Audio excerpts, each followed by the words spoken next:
Nous allons voir une routine d'échauffement. On commence par l'échauffement des muscles du pied en venant griffer une dizaine, quinzaine de fois chacun des pieds.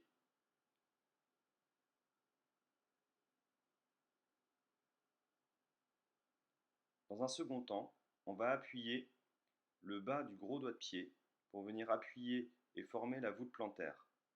L'objectif est de sentir une contraction située entre l'avant et l'arrière du pied sur une dizaine à quinzaine de répétitions. Ceci peut se faire évidemment dans la chaussure. L'ensemble des échauffements que nous allons voir sont le début de l'échauffement. Ils n'enlèvent en rien l'importance du terrain, l'échauffement ballon, et surtout la course progressive. Ils sont plutôt la première étape avant d'effectuer l'échauffement sur terrain et permettent d'assurer une bonne montée en température des muscles qui parfois n'est pas suffisante avec l'échauffement terrain, ballon et course.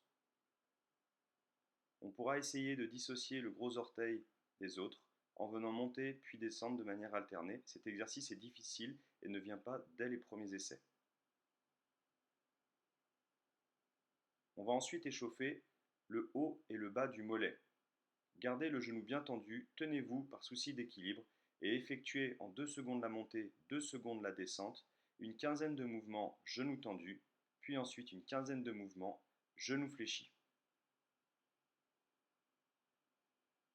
On pourra effectuer 2 à 3 séries selon nécessité, si la zone est fragile, ou bien si vous sentez que cela est nécessaire.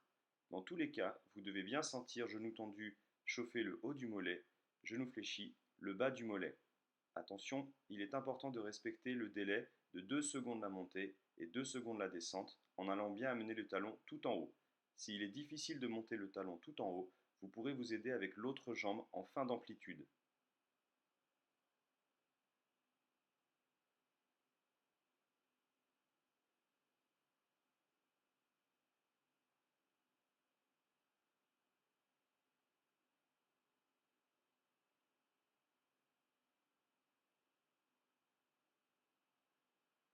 On va pouvoir ensuite échauffer les muscles autour de la hanche. L'objectif est d'écarter le pied et de le ramener en frottant le sol en suivant les aiguilles d'une horloge.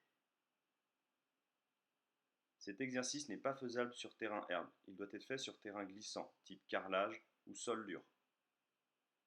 On pourra effectuer 2-3 passages selon les besoins et sensations. On pourra ensuite effectuer des fentes en 2 secondes la descente, 2 secondes la montée, de manière alternée. On vient s'appuyer puis repousser par le talon de la jambe qui va en avant, entre 10 et 15 passages, sur 2 à 3 séries selon les besoins. Ce mouvement de fente peut se faire avec le buste en avant, il chauffera prioritairement vos fessiers. Buste droit, la cuisse, buste penché en avant, plus les fesses. On pourra effectuer ensuite des squats sur place en poussant par les talons. On écarte les pieds de la largeur des épaules et on vient descendre le bassin le plus bas possible en poussant par les talons. Je contrôle la descente par les talons, je monte par les talons. Comptez entre 2 et 3 secondes la montée, 2 et 3 secondes la descente en étant bien relâché. On pourra effectuer entre 10 et 15 mouvements sur 2 à 3 passages selon vos besoins. L'important est de sentir monter la température du muscle comme une sensation de brûlure.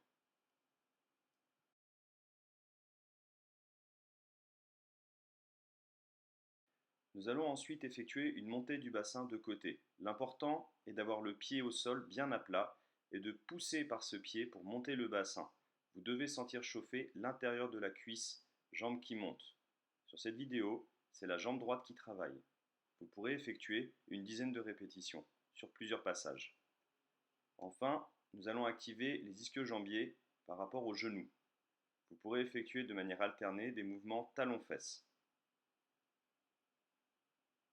Puis vous allez résister avec la pointe de pied contre le talon de l'autre jambe et effectuer une résistance à la montée comme à la descente. On alternera les jambes de manière à laisser passer le sang et reposer un petit peu le muscle. On pourra effectuer une dizaine de mouvements, 2 à 3 passages selon vos besoins. Il est essentiel de bien sentir chauffer l'arrière de la cuisse dans ce mouvement.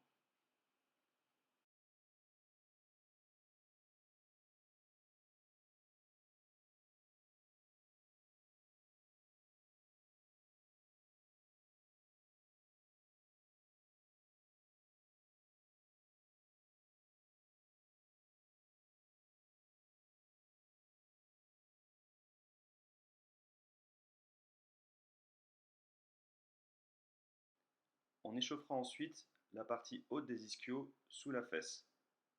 On commencera avec un talon assez proche du bassin, une poussée par le talon et on vient effectuer des montées du bassin. Il est important de bien sentir que la poussée vient de la cuisse et non pas des fessiers ou du dos. Il est possible de sentir sur la fin d'amplitude le fessier, mais il ne doit pas être effectué sur toute la longueur. On va ensuite écarter la jambe et toujours appuyé par le talon, effectuer des montées de bassin. Comptez 2 secondes la montée, 2 secondes la descente, sur une dizaine, quinzaine de répétitions, 2 à 3 passages sur chaque jambe. Enfin, dernière amplitude, jambe à 30 degrés, vous effectuez de nouveau des montées-descentes pour bien chauffer l'ensemble de l'ischio-jambier. Vous pouvez également le faire en posant le pied sur un banc de musculation ou sur une chaise, si vous êtes plus à l'aise.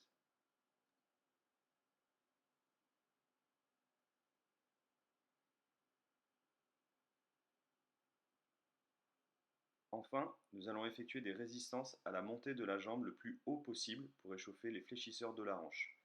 On effectue une poussée sur le genou avec la main et on effectue la montée du genou le plus haut possible.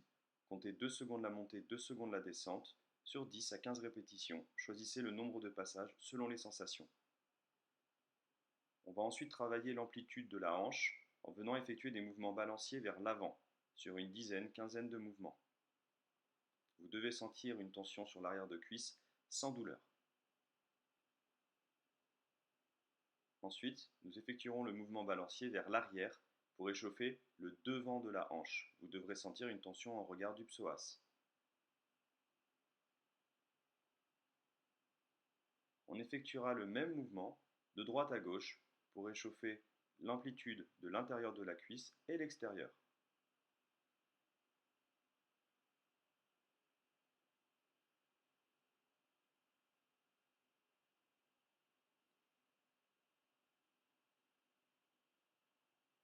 Le nombre de répétitions variera selon vos besoins et sensations.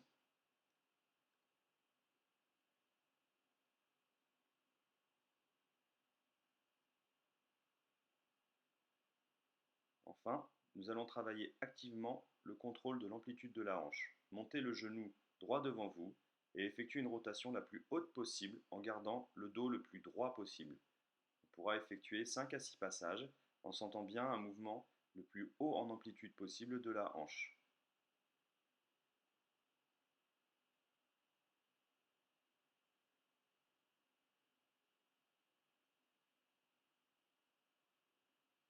En vue de profil, on voit bien la montée du genou le plus haut possible, le maintien le plus haut possible et la poussée loin en arrière selon les capacités d'amplitude.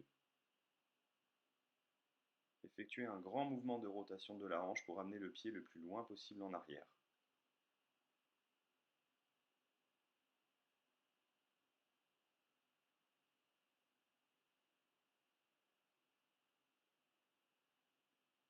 Enfin, pour assurer une amplitude complète, amenez les pointes de pied vers l'extérieur et venez vous accroupir le plus possible. Si l'exercice est faisable et simple, vous pourrez amener vos 2 pointes de pied vers l'avant. L'objectif est d'amener les talons le plus bas possible.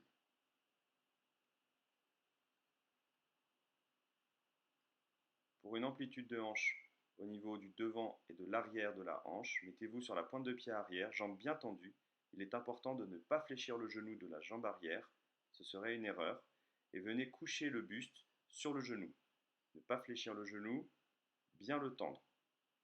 Avancez le plus possible sur la jambe avant et sentir que ça tire dans la fesse de la jambe avant et dans le devant de hanche de la jambe arrière.